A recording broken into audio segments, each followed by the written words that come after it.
Olalaha Dorashada Dalkani Kenya ayaa meel xasaasi ah maraysa iyadoo ay ka harsan tahay wax ka yar 16 maalin. Siyaasiyiinta qaar ayaa baaq u diray dadka deegaanada ay ka soo jeedaan iyo waliba siyaasiyiinta la loolamaya. Amenitusi sana. Na leo nataka nimwambie William Ruto ya kwamba Michelle Obama once said, when they go low, you go high. When they go low, we go high. Today, William Ruto, you have stooped the lowest you have in your public life. What you say today, now, the insults against Eugene Wamalwa was quite unprecedented.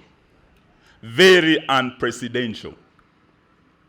Na hii nataka nikuombe kwa heshima sana na kuheshimu. Mimi sijawahi kutusi. Mimi nikisema ukweli labda kuna yale yamefanyika kwa cabinet. Sababu ya kiapo tulichonacho, we don't say everything that happened. Lakini nikisema ukweli ya kwamba William Ruto ulitaka kunifuta kazi 2018, it is the truth. Ya kwamba ulikuwa na hasira hata ukataka kunichapa kofi, it is the truth. It's not an insult. Ya kwamba ulitaka kuchapa Matiang'i kofi, it is the truth. We have witnesses. Sababu it is about your character and what happened. Na hawanzi leo. Anger management is an issue that you have. Sababu hata wakati ya Moi ulichapa marehemu William Chesire, my brother-in-law. It is on your record. Sasa tukisema yale ambayo umefanya, labda sababu ya hasira na failure to manage your anger, Eugene Wamalwa is not insulting you. So why would you come home to insult me? Na leo amesema eti mimi nilikuwa nimekwisha, aliniokota kwa mtaro. Eti kama sio yeye, mimi singekuwa waziri. Leo nataka niseme mbele ya watu wangu, ninyi ni wazazi wangu, ninyi ni watu yangu, ndugu zangu.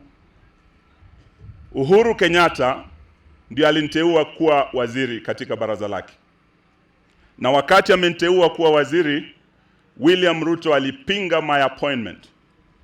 And I want to challenge him wherever he is.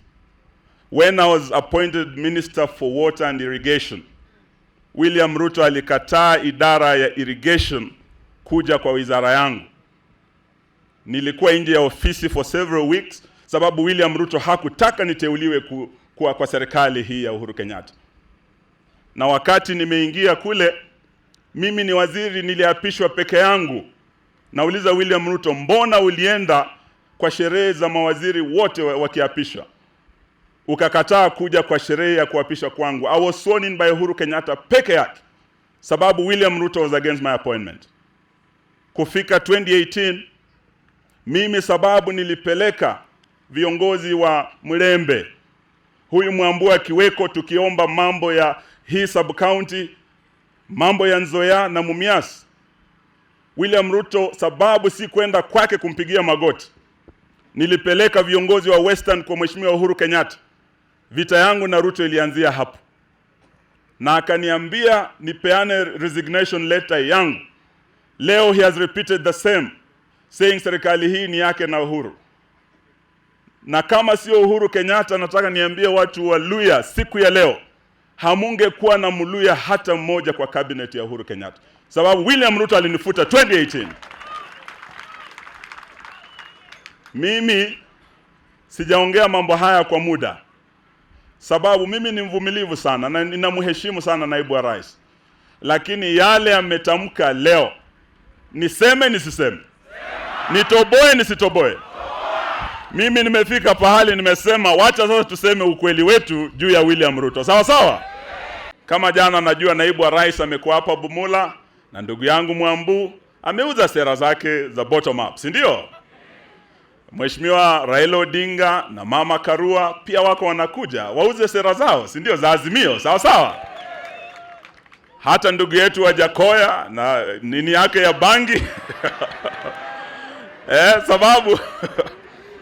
sababu na watu wa Bumula, hii kura sio ya kawaida. Yaani kuna vitu vitatu. Either unataka wheelbarrow, ama unataka bangi, ama unataka pesa, si ndio? Azimio wanasema wanataka shilingi 6,000 kwa kila mtu ambaye labda hana mapato. Kuna watu wote wangependa 6,000 hapa? Muweze kupata pesa? Ama mnataka bangi? Ama mnataka wheelbarrow? Mnataka pesa ama wheelbarrow? Mnataka pesa ama bangi? Wangapi wanasema pesa? Nione mikono. Pesa, pesa, pesa. Basi ni kazi yenu muweze kusikiza wale wote watakuja na sera zao. Sawa sawa?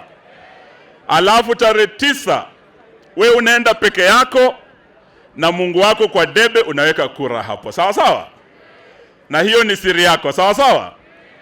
Kile tunaomba ni kwamba hatutaki siasa ya matusi ama madharau. Watu waje ombe kura zao kwa heshima jamani, si ndio? Sisi ni watu wa Mlembe. Nyumba ya Mlembe inamaanisha ni nyumba ya amani. Sisi tukiamka asubuhi tunaambia mwenzetu Mlembe, amani iwe nawe, si ndio?